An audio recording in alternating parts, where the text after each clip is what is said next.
You can build a sci-fi inspired lantern using an Adafruit Cutie Pie and LED noodles.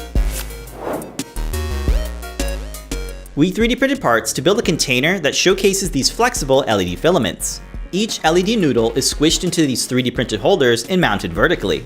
A sheet of PET material wraps around internal mounting plates to resemble a glass container. Powered by the Cutie Pie RP2040, 6 individual LED noodles are wired up to the GPIO pins and controlled with PWM.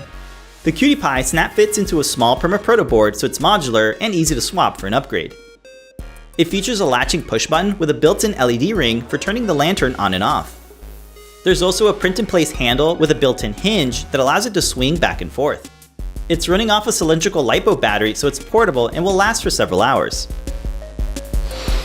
The LED noodles are individually controlled using the PWM library in CircuitPython. The USB port is accessible and can charge the battery with a LiPo Charger BFF add-on.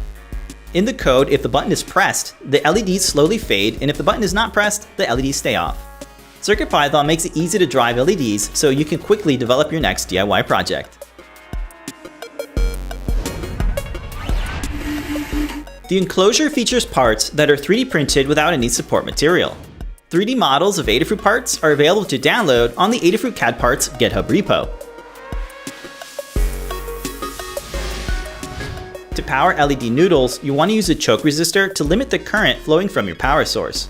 Here we have a 3.7 volt LiPo battery with a 220 ohm resistor wired up to a solderless breadboard. Alligator clips make it easy to connect to your breadboard for testing polarity and your power source. Start by connecting an alligator clip to the cathode end of the noodle. The anode, or positive end, features a notable hole in the metal contact, so it's easy to spot. For more documentation and some demo code, be sure to check out the Learn Guide on the Adafruit Learning System. We hope this project inspires you to check out LED noodles and use CircuitPython for your next project.